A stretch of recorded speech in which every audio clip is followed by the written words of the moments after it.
It's 9 o'clock. Let's call the meeting to order, please. Okay, Deborah, roll call. certainly. Ring, Here. Star is excused. Castillo, Here. Hines. Here. Jennings. Here. Singh is excused. Byram. Here. Okay. Approval for the minutes from the regular meeting of April 28th, 2026. Any changes, additions, deletions? Seeing none, they're approved. Anyone from member forum, Deborah? So there are no in-person forum speakers, and I'm checking online. There are no Zoom forum speakers. That concludes the member forum. I have no announcements. Jeff is at another meeting, so that brings it to Todd. Financials. All right.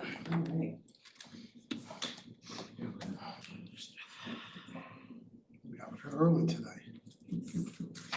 Nice getting him out on time. You can go to the other meeting, Todd. Didn't say he was here. Yeah, This one? first four. Okay.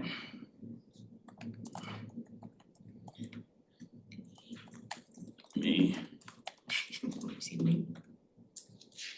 Which one do you do first? I think I'm gonna do RWC first, or RPM first. Let me get Which one?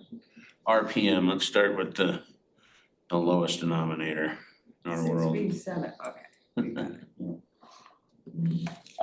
So this month, really the exact same, first of all, no real red flags. Again, this month, we've seen the same kind of variance trend. There's very few that hit our threshold. Did expand the ones as we've talked about. The revenue itself, we are, still trending down on billable services. Let me make this bigger, sorry, guys.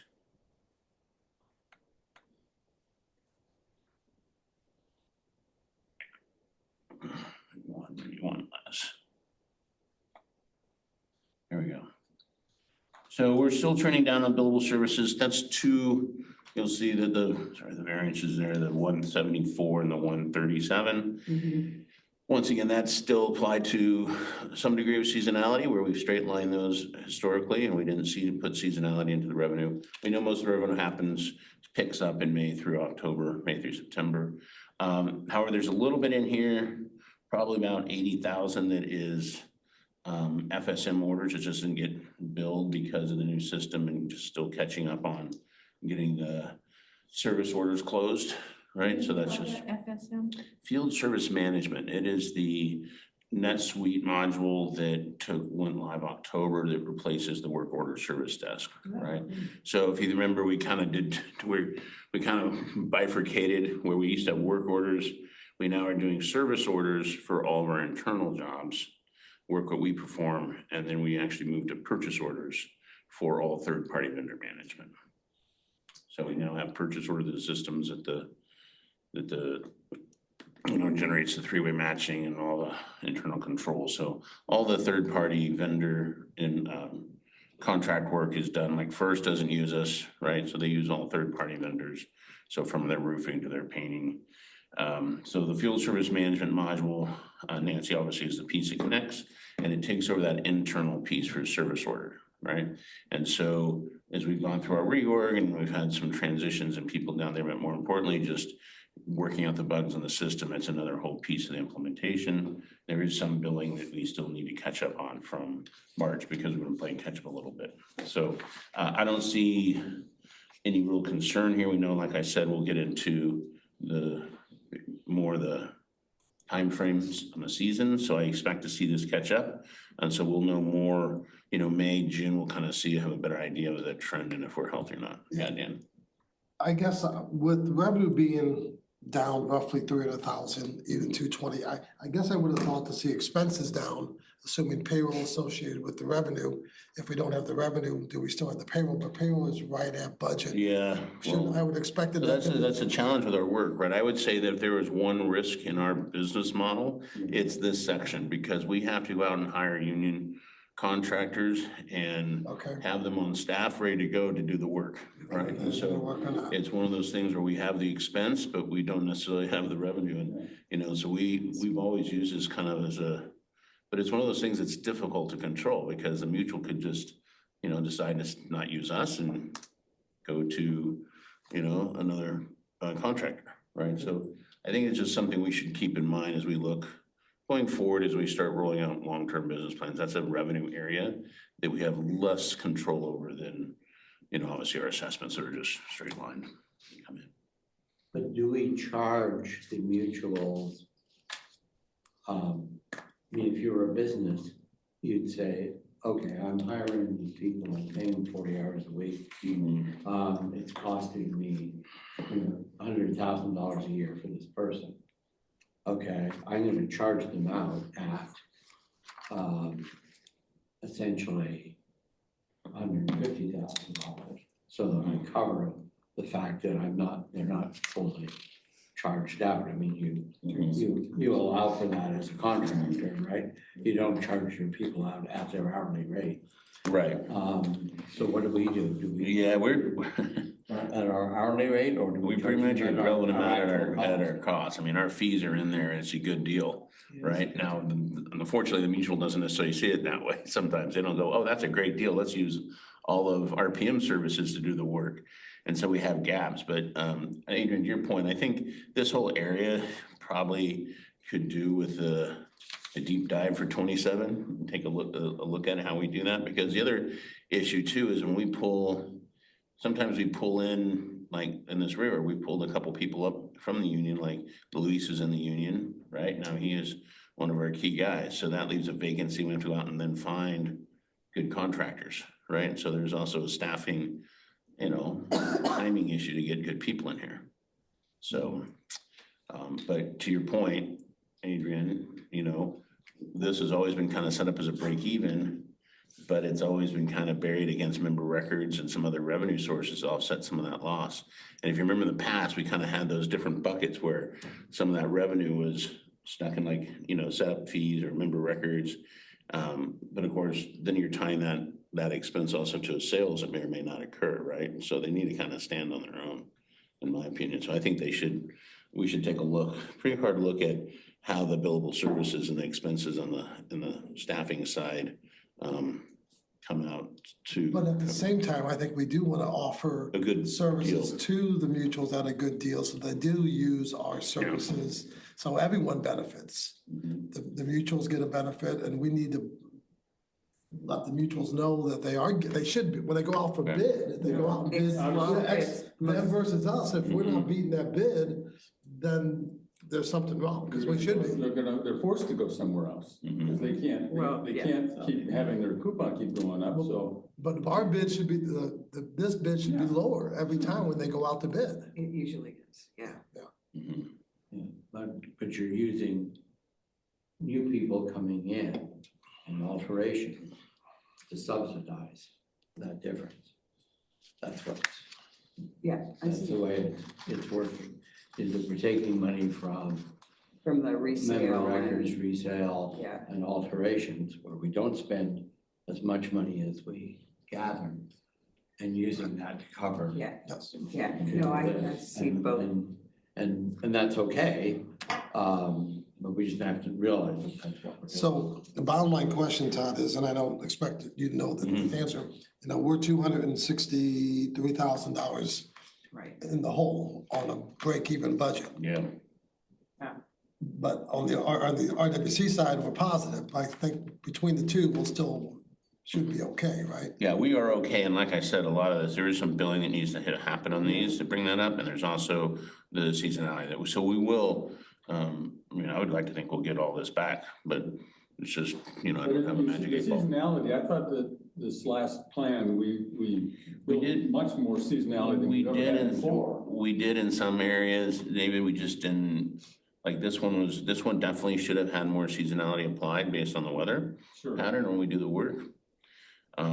The other one was like, we just, fell through the cracks like earlier with the prepaid golf fees and the RV Yeah. parking, which we did adjust the budget. At this point, I don't want to go back and adjust the budget. That was in January. We just want to live with this one and explain it. You could go back the last 5 years and say what percent of the annual budget happens in the first quarter for this stuff, Yeah. second quarter, third quarter. And take an average, if it's only, instead of 25%, it only is 20% Yeah. because of the seasonality. So next year, let's build the budget so it matches what we really expect to happen. And I think also with, now that we do have NetSuite, right, I mean, all the positives of it is we have a lot better ability to go back and look at that kind of spread by the chart of accounts, by the GL, looking at 25, better than trying to pull some of that data in GenArc where it was difficult. Yeah, it was difficult to kind of look at some of that. Okay, Okay. anything else under? No, I mean, the rest of it is all, really is the same type thing. I'm not really, like I said, we should, obviously we want to keep our eye on this, net as a consolidated basis, we're in pretty good shape, so. And then as you see, our expenses are right on, Right. pretty amazing, right? Even with all the different pieces and changing and reorg and open positions and filled positions and, we're so much staff based, but we're right on our budget for the expenses. We just need to get the billable revenue up. All right, over on RWC. Well, you want to stay? Oh, with yeah, we can stay here, sorry. Do the balance sheet and the. Yeah.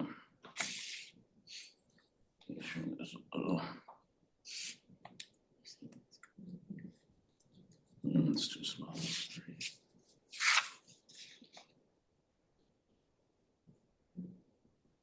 So I have a question is, what is cash clearing and why is it? Yeah, so so the cash clearing, depending on the timing, when we, one of the things, we've talked about the intercompany, right? To go back and forth between RWC and RPM, right? So when we fund payroll and do some things, depending on the time of the month, you will also see, Dan, when we jump over onto the RWC side, you will see negative cash, right? It's Which already is obviously a question, right?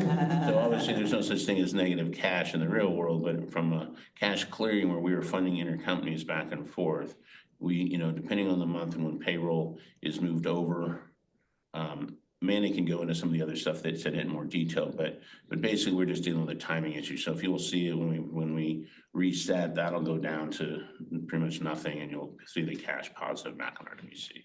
So it's really how when we book the cash movement from RWC into RPM, you'll see that the cash clearing needs to go back, right? So that money that's in the cash clearing account is really cash and transfer from the two intercompanies.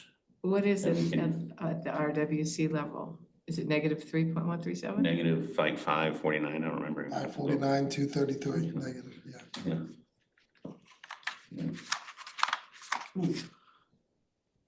So if you were to run that again, you'll see that change. It's Yeah, really just a bookkeeping timing issue. I would prefer not to see our statements with negative cash. Yeah. It just, yeah. And the bank got broke. Mm-hmm. And so we are saying cash clearing is really intercompany? Mm-hmm. What? Can we change the title? Yeah, to intercompany? I mean, we already have 12,200 and 12,300 for intercompany. Right. So why is this different? Well, because it's actually just cash and movement. So I mean, it's, think that's an accounting term. I wouldn't, yeah, I mean, it's really just the timing on the banking. It goes to the sweep and it's sitting out there. So we can clean this up, and if you want, I can get with Amanda and maybe we can talk about how we can treat that a little bit different so it's clear. Yeah, I think we should. I think it's gonna raise questions. Yeah, exactly. Okay, that was my only question on the balance sheet.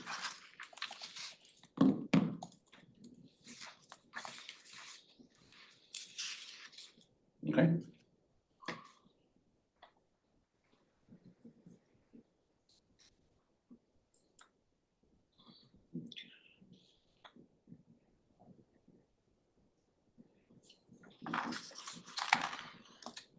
Okay, so other revenue, that's where we kind of had our variances that we kind of are wanting to talk to. So obviously it was over, you can see that the total was over 10% and over $100,000 in that category. So it was $138,000 down. And so we expanded that like we did last month to kind of show more detail into where those variances are occurring. And a couple of them that are out there, Bus grant, and you might know that timing, I talked to Kelsey, I know that it's, Oh, the grant. yeah, They, it's a one-time thing and it varies when we get it. they just cleared, they were asking for some more information Yeah. that they just got, so hopefully we'll have it in the next meeting, it'll show up. Yeah. Handyman income is down, that's also tied to some of the seasonality issues. Handyman income was never seasonalized. And there could be also a little bit of that. There's also some FSM billing, because that's also where the handyman income runs through at 30,000. And then the creek side, I think it's pretty explanatory, right? We are trying to get it open. Start seeing it. So, We'll you know, start seeing that. yeah. I See it in think- June, hopefully.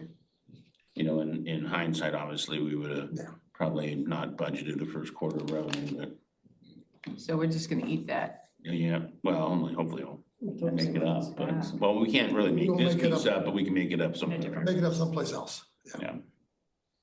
So obviously, we don't wanna just eat 64 grand, but there's ways we can whittle that down. So those are really the big movers there. The rest are pretty small, right? So it's the creek side needing to open and the bus grant coming in, which will still come in. And some handyman income. And then on the expense side, I did expand landscape maintenance. Once again, it was, I guess it didn't quite hit the threshold of $100,000. Probably could have skipped that last month, but. So there just has not been, expenses pushed through on the repairs and greens, and then, also on some of the supplies. So I don't know, I can't speak to exactly the timing on that. We're down on the expense side for materials and all things repair. And then moving on down, insurance, obviously, we spoke to that last month. We applied the rebate from last year against this first period. As you guys all know, we are going to see the new numbers this week for the June through May year. So we'll have a fun conversation next month on the cash flows that are gonna be going back and forth, and we did have a long conversation with Zach and Sandra, and we should see the numbers.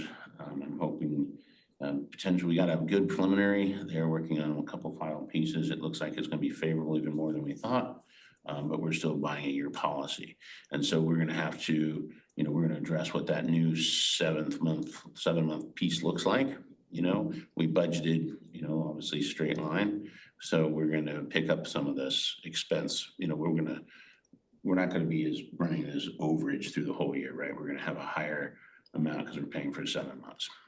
So we will pick up, you know, the year policy. So depending on where those numbers come in, we should be very favorable. And I like to think we'd end favorable, obviously, as soon as we see the real numbers. So we'll know next month exactly, unlike all the other categories, we'll know exactly what that surplus is as soon as we get the numbers. Yeah, we won't see that till June, so maybe if you could put something together for this meeting Yeah, in June, even though it won't be on the financials. Yeah. So we can see where we came in on the insurance side. Yeah. That'd be great, thank you. 100%. We'll know them this week. And so, yeah, so then bottom line, we are favorable on the bottom line, really because from the expense savings. So, you know, I'm happy with this format, everyone else seemed to like it, I think it takes 90% of our There's questions. a lot of questions out. I really like having the landscape maintenance. The ones that the big variances. expanded like that. I mean, Yeah. it just really helps. yeah, and then I think, like I said, like we all agreed, kind of like in the detailed one, you can look to your, you know, with the one that's spread by month. Oh, yes. Is it fully expanded, so you guys can, Yeah. you know, not for the board, but for you guys, you can go through Yeah. everyone. Yeah. Okay, Okay. And then on the balance sheet here, like we already talked about, I'll work with Amanda on the 549. It all does work in a closed system, but I agree with you, it's kind of disconcerting to see negative cash, right? We all kind of agree with that. Yeah, and the receivables are not really, are they really receivables or are they? Yes, some of those are actual receivables, right? I mean, there's a bunch that are from I guess what I'm confused about when I look at the current assets is that normally you see cash Mhm. and then like near cash, Right. like CDs and all of that sort of Mhm. grouped as one group. And then they're not placed in other current assets Mhm. and would be more usable, or more Recognizable. recognizable. Give us something to actually sort of say, oh, we're okay, or we're not. At a glance. Because other current assets include things like prepaid Maybe- Yeah, expenses. prepaid, and also it does include our, but we could, maybe, Adrian, we could bring back the cash report too. Or maybe the easy answer is just to expand AR We and we other can, current yeah, assets. absolutely. Just expand accounts receivable and other current Mhm. You assets. can see what they Then are. we could see, that'd be, Yeah, because you got room on the you page, got room on the page. right? And we're only using half. the We page. do have room on And the we're not page. wasting paper by doing this. Good, I like that. I think if you do that, Todd, Okay, Yeah, happy to do that. and as long as you're there, you might as well do other current liabilities too. Yeah. Yeah, we do have room on the page for it. we don't know, maybe. Depends how many there are. You'd be surprised. Todd, where are the assets, the building assets, everything booked? Those are on the trust, That's on the, we haven't got to that yet. Okay. That's next. yeah. And then this is the monthly one, which is also good. Yeah. Yeah, I like this. Yeah, and just so we're all clear, right, the capital fund, the actual MTFs don't hit the P and L, they come in as owner equity, basically, they hit the balance sheet, right? So this is, but you will see the expense on the trust facility maintenance coming through here, which was the board made that move. Are we still gonna, is there still the plan to start recording depreciation on this? Mhm. Yeah, we caught up, so so if you look at, I didn't see it on the balance. On what? I didn't see it on the Where income is it? statement. Maybe I missed it. it's under, It'd be on the it'd be on the income it's statement, under fixed assets. but the expense would be on the income statement. You have the income statement for the, Mhm. I didn't see, it. Maybe I just missed it. Wouldn't be the first time. I don't see it. There's no depreciation. No, expense. So they can't be caught up. Misspoke, caught up through last year. So, Okay, Okay. yeah. okay, so you're. And on that, and on that point too, the audit timing, we will have the draft for June. So we will be looking at the audited financials for 25. For 25, When will the audit committee get them, do you know? June meeting. June meeting, okay. And then it'll be that They have to be, audit approval, and then we'll have McCare do a presentation like we've done in the past. They have to Then it'll come here, and then we'll recommend it for the board approval. by the end of June, Mhm. okay, okay. Yep. Okay.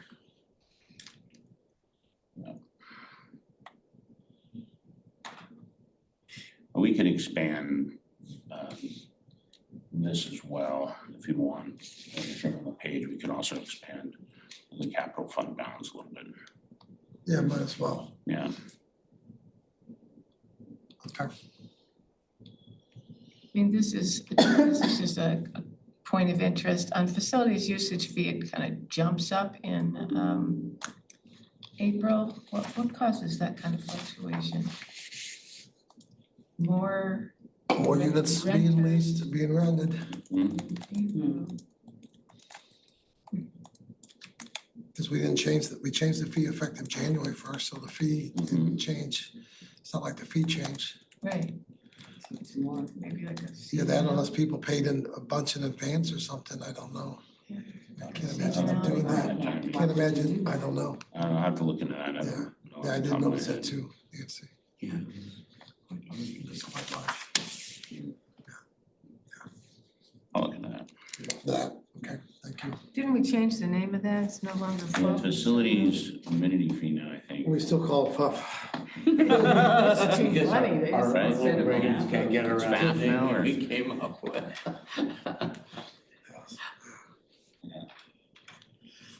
Okay, anything else for Todd? Looks good. Okay, Ann? Do you want to share mine? Yeah, Thank you. happy to. Cool. Alrighty, so going through the list of the capital projects, I can talk about the ones where we've had funding approved and where there's activity in those. So for the roof replacement program, we brought a contract through this committee and the board last month, and we just about tied up some of the documents needed for that, and we started working with them. But really no report on that. That Creekside had been completed. Moving on to pickleball courts. So construction is going really well. I think everybody's been watching it go vertical, which is kind of cool. So it's like movement. Then once all the skins are on, you're not gonna see anything for a while, but it's going really well. We look like it's gonna go through July. So, yeah, so we're about a month off. Yes, we're about a month longer than expected. Really all because of rain dates and delays. And one of the things I gotta give, Huff is our construction company, what they've been really good about is just changing sequencing of things so they could get some tasks done ahead of schedule, so we weren't like, projected well into the year. So they've been really fantastic to work with. And Yes. just one question on the pickleball courts. All the sound mitigation studies that they did.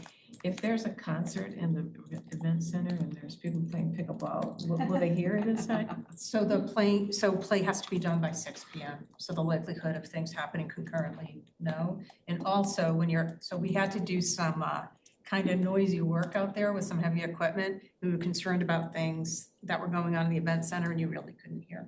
So the event center also has really great Sound yes, insulation. yeah, sound insulation. And then can you remind me, net, how many parking spaces are we giving up because of pickleball after construction is completed?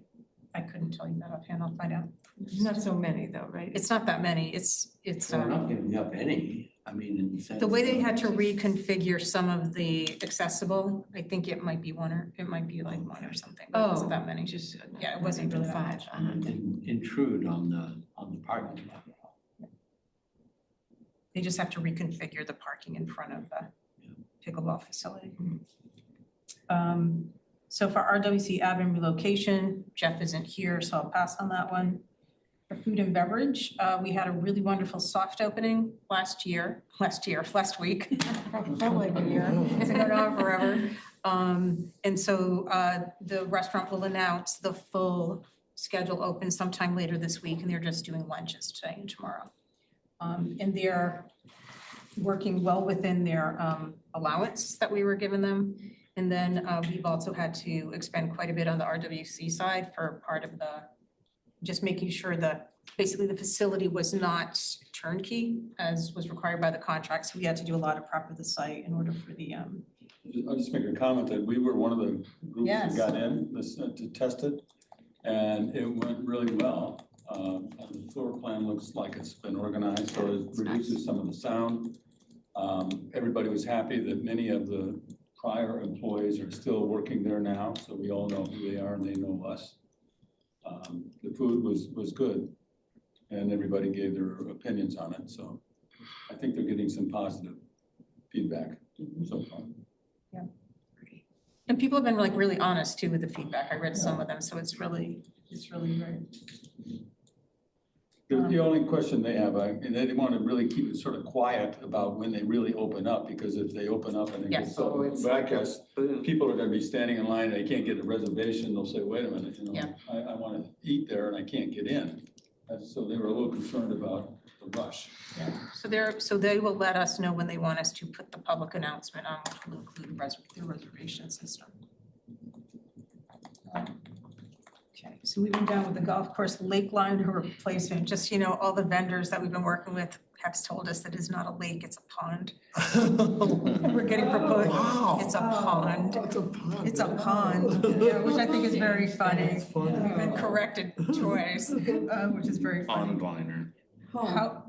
And it's actually been very interesting. So we're working with 3 different vendors getting us some proposals for this. And some of them have a little bit different opinions on things, but we should have some really good comprehensive information to bring in, probably not next month, but in July most likely. For NetSuite implementation, so a lot of the work that was part of this, you've seen with the websites coming live and the myrossmore.com coming live. And the work is going quite well with Vermont Systems, and we're still online to be going live with that in the last quarter. Okay, so there's a number here that doesn't make sense to me. We had 2026 total proposed for that, 117. Which one? That's sweet. NetSuite implementation. Oh, I see it, okay. And then we spent it 873,000. That's wrong, that's probably, that's the total, that was just the total of everything. So that's a glitch in the matrix, I'll correct that. A glitch in the matrix. Yeah. I like that. My hand calculations, you gotta find something. This is crafted. I like that. Custom crafted. Custom. Any other questions on? Gulf Bridges, anything new with them? They've still been working on the construction document, that kind of packet essentially, but like nothing new. It's still in that progress, but. Okay. You know, we want to have, our goal is to have things so we can bid them out in the last quarter, so we have an idea for when capital comes, this is what the cost is if we want to prioritize them in next year. Okay. And some of the other things we'll talk about later, the security fencing. Yeah, and well, those things yeah, we'll there's an talk item about. on that. Item on that. Okay. Any questions for Ann? Well, I was just gonna ask, with the changes from the original, what you're calling the admin relocation, with now looking at options A, B, and C and all of that stuff, is there any additional cost from ELS? Or is that just Jeff would have the information, but I think everything that they've been doing is within the original contract? engagements with Michigan. Okay. Let's move on to the MTF activity then.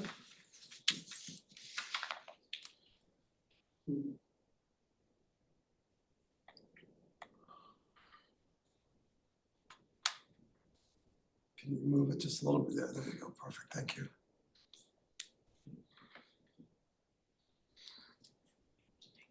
Well, it's just numbers are not good. Yeah, I don't know how much to say. A little disappointing. it's concerning. Mhm. Well. Well, we know there was a push in April. I mean, go ahead. I know you There didn't give there it. was the step up in the MTF as of April 1. So I'm sure that, sorry, April 1. So I'm sure there was a push to get some of the projects. Some to get done, so maybe that's why. And also the inventory is still, we looked at it Pretty high. last week, it's high, it's 115 or give or take. It's higher So than, it Higher than went it's up. been. Yeah, it's where it wasn't where it was about a month ago. It hasn't changed much. But it is, we are ahead of fees, Yep. but we're behind on units, but not that many, 123 to what is it, what was the last year, Todd, go down a little bit more? Yeah. 129, only down 6. Mhm. Only Yeah, down but last 6. year wasn't a good year either. No, I mean, so you're, yeah, comparing to a bad year. Compared to what We we. just, yeah, I forgot what I told you, we were just under 300. but of course, if you look at the market overall, Yeah, you, previously owned homes, yeah. market is down across the entire country Oh, yeah. and across California. Yeah. So, Adrian, what did you mean by, with the step up in MTF in April, there was a push? I imagine a number of escrows got closed In March. In March. So they wouldn't pay the, Wouldn't pay 18,000, they only paid 13.5 Yeah. or whatever it was, or 14, whatever it was. I got it. Say $4,000 Let's if get you it closed closed. 4 days earlier. Yeah, Well, it's, yeah, definitely worth it. Yeah. yeah. So you kind of have to look at the, I'm still concerned of the 18,000. I know there's no way to quantify the impact of that. Mhm. I don't know how we do that, but I don't know, it's just concerning to me. Do we ever, And it's going up 1,000 a year. do we ever try, as a company, is bring the people that really do the real estate here, the sales and so on, the companies that sell our product, and have a talk about what they think is going on, what they see is improving or not improving? I mean, is that part of our, it isn't our role, but I'm just saying, to get information about where the market is, that's their business. They should have some ideas about what they see today and what they can see about 2 months from now or the end of the year. Do we ever try to have any kind of conversation with the real estate agents? I do personally. You do? I know some real estate agents, I talk to Well, then them that's good. personally. And I know what their reaction was when we raised the fee. I know Jeff Matheson meets with the real estate group quarterly, Okay. and they meet here in one of the rooms. I'm not quite sure where, and I do know that the marketing team for the Rossmore News has worked with them extensively to get their feedback on items and whatnot for the marketing task force. Okay, well, I'm just. Yeah, 'cause they have a- hoping we get they have a- Some info. They had a real estate agent on the member of the committee that was held for several months. And we got a lot of really good feedback as to what was going on and what improvements were. And they really pointed to the marketing portion of Rossmore and clarity for home buyers and to direct them. But that's really what we got from the task force. That's good to know. That's good. Just one thought that I've had is that when you move to Rossmore, you buy your manor, what's inside of the manor. And then a way to think of the the membership transfer fee is you're effectively buying a portion of all of the other assets so Right. that you can use them. And so a way to sort of understand that is like, and how much is that? What's our total assets? 268, I forget what the number is. So you're not only buying your unit, you're buying your little piece for 10 years or whatever the average. And rather than thinking of it as like a fee, it's an asset that you're buying into. And if we sold that logic, like, look what you get for only $18,000 more. You buy your house for whatever it is, 675,000 plus another 18,000. You're buying a piece of this, the fitness center, the golf. Yeah, but last month I only paid for $13,000 for that. It didn't go up for $1,000 Well, per it's person. kind of. And the year before I Yeah, I only mean, I paid know people say, $12,500. when I moved in, it was Yeah, only yeah. $1,000 and it makes a big, but it's like, I think that's a way to position it more. That it's not just a fee. Didn't we do an inflation analysis Yeah, and talk about how it didn't keep? yeah, I mean, it's actually. It had not kept up for a Well, long time. Well, I mean, in some ways, when I bought, which was 2018, it was 9,000 or 9,005, and then it was 13,500, and I showed that that's exactly the same number. Yeah, you did. And an inflation adjusted After an basis. inflation adjusted adjustment, basis. right? And if you think about it right now, we're going up 1,000 on 18, okay? That's 5.2% roughly a year. What's the inflation rate on construction stuff in Northern California? It's around 5 to 6%. So if it's sort of a matter of, do you want to keep things as they are? Or do you want them to deteriorate? If you want them to deteriorate, then you keep it at 18. If you want them to stay as they are, then you have to raise it $1,000 a month or a year. And, you know, I mean, and I understand people don't like I find it very difficult to accommodate to the fact that inflation is going on, but it is. And it, you know, I mean, the Federal Reserve has targeted 2%. You know, I mean, so, and you know, you never meet it. It's always 3 or 4. And so, I mean, that's the reality. If we're gonna maintain things at the same level, then we have to match that number. I think it also depends on the selling price of the unit. It's easy to justify $18,000 when the unit sells for $3 million. Yeah. When it's a $350,000 or $400,000 unit, that $18,000 is a much higher percentage Yeah. than it is on that. Yeah. And that sometimes that's hard to, and I know from the bylaws, we can't charge a percentage.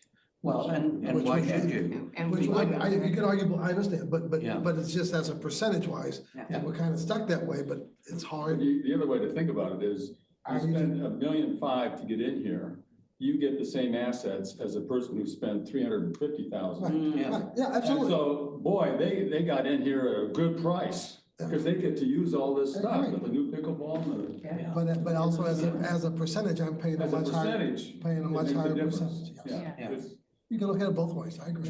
Yeah, all the And the few, only other thing is, you have to say, are we attracting enough people here, or are they looking at this and then they say, I'm gonna go somewhere else?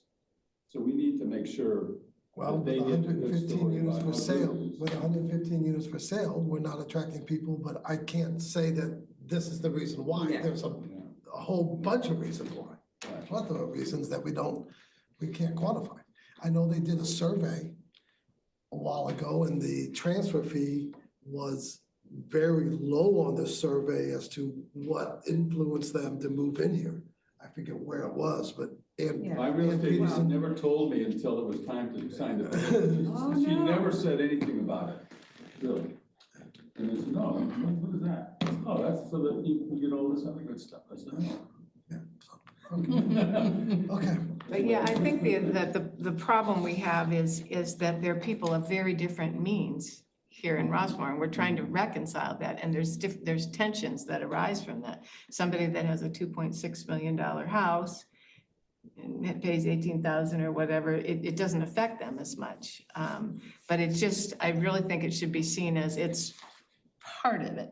If you're buying a $350,000 house, it's actually a $368,000 house. And if you have the money, come on in. okay, well, we'll keep monitoring it Yeah. and I'll be curious as We'll see. your analysis of the FUF fee also. Yeah, If that just means we have a bunch more leases that people are not Yeah. Yeah. not selling because selling. they're not selling because they keep for whatever reason. Okay, next is back to Ann on new business. yeah, You don't really have to show I them. didn't realize, that was exciting. Yeah, you don't have to show them.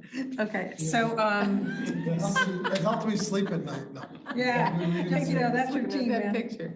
Okay, so one of the products that was prioritized in the capital list was the Stanley Dollar security fencing and camera.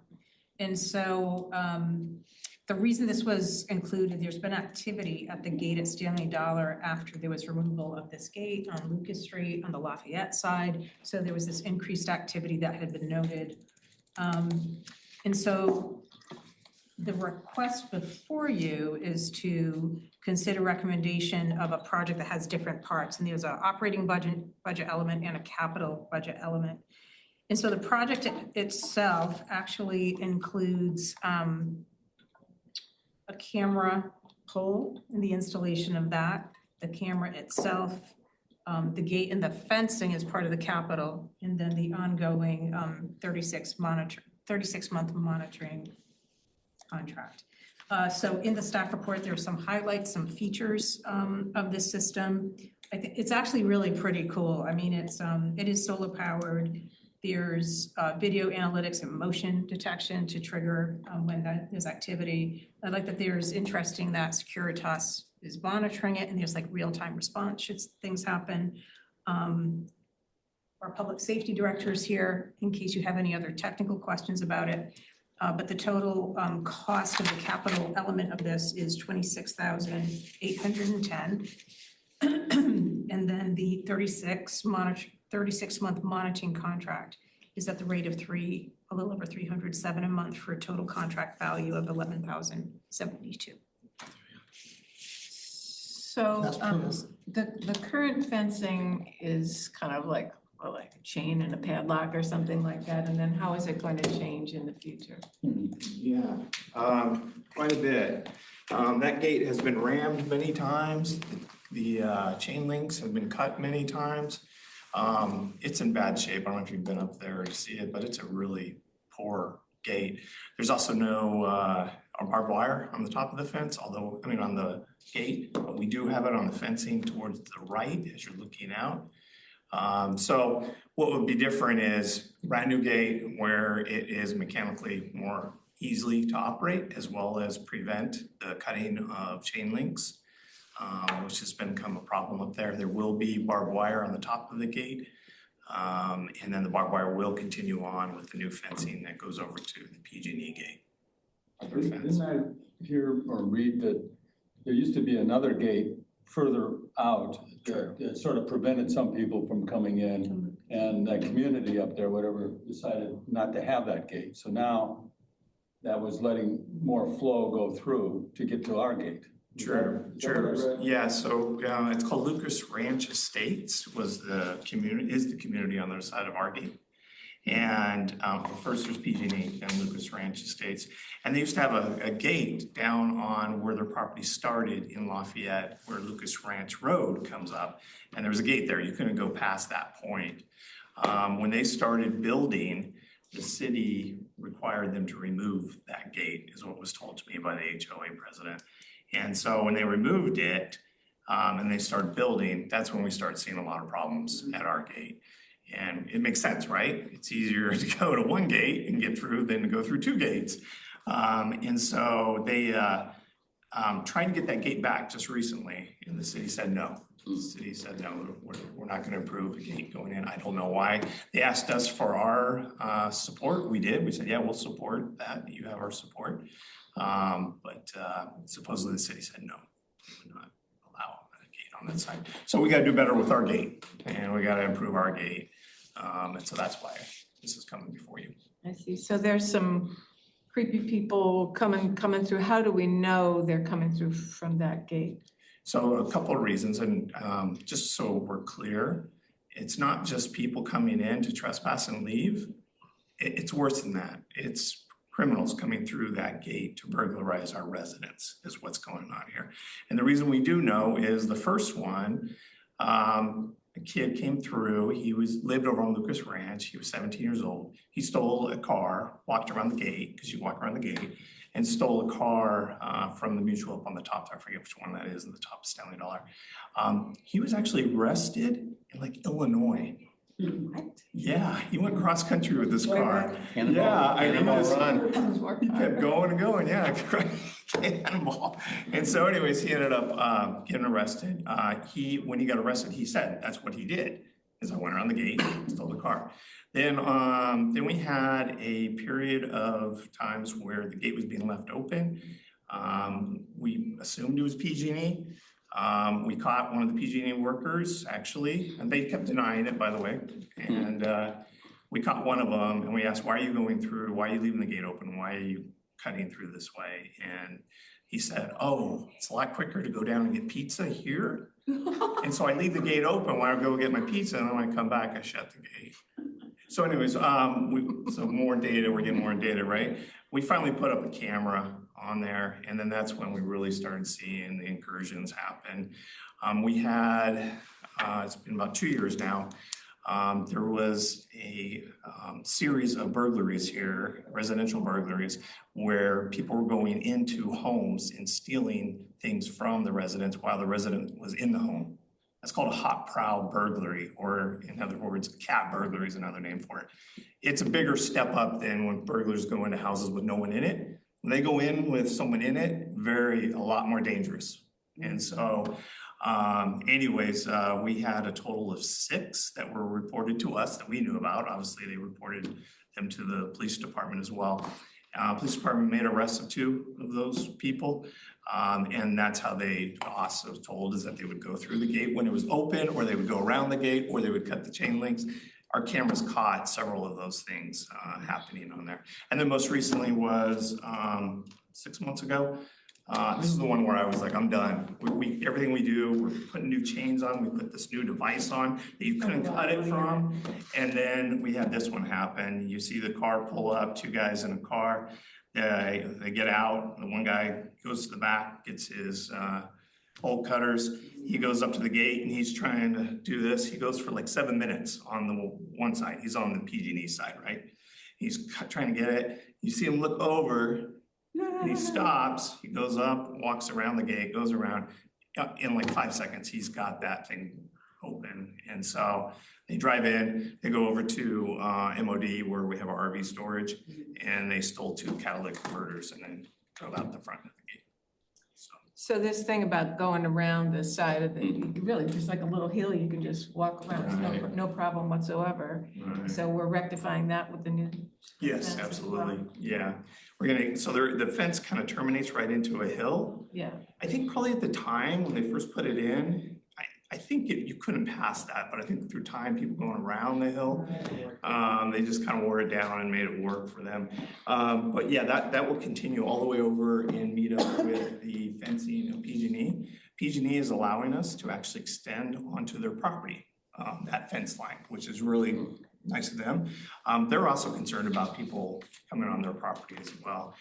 That's another reason why there's no gate there to allow pedestrian access. I know some people wanted that, so they could still go in there, or cross over, but, we decided that's not a good idea. They've already told us they don't want our residents walking on their property. And for us to create an environment of them to go trespass on their property, we thought that was inappropriate. yeah, so there's no way to walk around the fence, even if you climb that little hill that's there. No, not that way. You would have to go all the way around PG&E's fencing. There is a way to do it, but it's very difficult to do on that side. And then on the right-hand side, it's very dangerous to have to go around. You have to go through a bunch of trees, bushes, and the hill is steep as anything, so it'd be very difficult. Could it be done? Yeah, it could be done. You Not can't likely. prevent 100%. All you can do is make it Right. as difficult as you possibly can. Exactly, exactly. And then in terms of the safety, like if there's a fire, that's an exit, like is there some sort of automatic way to open that gate or? Yeah, so we're required to give the fire department access to it, so they'll have their own lock on there as well. And then we'll have our lock, and then we usually, like, PG&E can either use our lock or they put their own lock on. So we're required also to give PG&E access to that gate. Which I didn't know, by the way, because when they kept leaving it open, I finally cut the chain and all the locks, I threw them all away. I put a new chain, I only put our lock on, and I had fire's lock on, that was all that was on there. Yeah, attorney called me a month later and sent me this document of 1974 where it said we have got to give them access to it. But I was done. They were leaving it open all the time. I'm like, fine. We put a phone number. They could call this number and Securitas would come up and we'll open the gate for them. But they finally said, no, you can't do that. But they've been working with us really well on this project. Okay, and then the ongoing operating effect of 11,000 a year is for what? No, That's over that's for 3 years. That's- It's I'm sorry, what? 3 That's years. 3 years. $307 a month. For 3 years. $307 a month. Thank you. It puts it in perspective. Puts it in perspective. That's basically them being there to monitor. To monitor the Monitor. system. And if, I'm assuming that when I read the proposal, when someone walks across, the motion sensor would kick in, it would show up on one of the monitors, they're sitting there, they have a speaker, they can even talk to the person, say, hey, you're here, what are you doing, this is trespassing, get off. If they still can proceed, then they can, I think that's what I read in the proposal. Yeah, no, you're right. Like that, so I see. it's $300 a month. Yeah. Yeah. 0.00001% of the whatever budget, yeah. it is, so. Any other questions? Anyone want to propose a motion, say we have funds to do this? Great views. Got the wording again. Okay, I'll go ahead. I move that the Finance Committee recommend to the board that we approve a capital budget expenditure not to exceed $26,810 for the Stanley Dollar Security Fencing and Camera Capital Project, and authorize an agreement with Securitas for remote system monitoring to be paid from the operating budget for a total contract value of $11,072 over a period of 3 years. Can we just modify that to say that we have the funds available to? Oh, yes. Yeah. Okay with that, can I get a second? I'll second it. Any further discussion? Can I get the motion reread, please? All that. Who seconded the motion? David? I did. It's, you read it from the.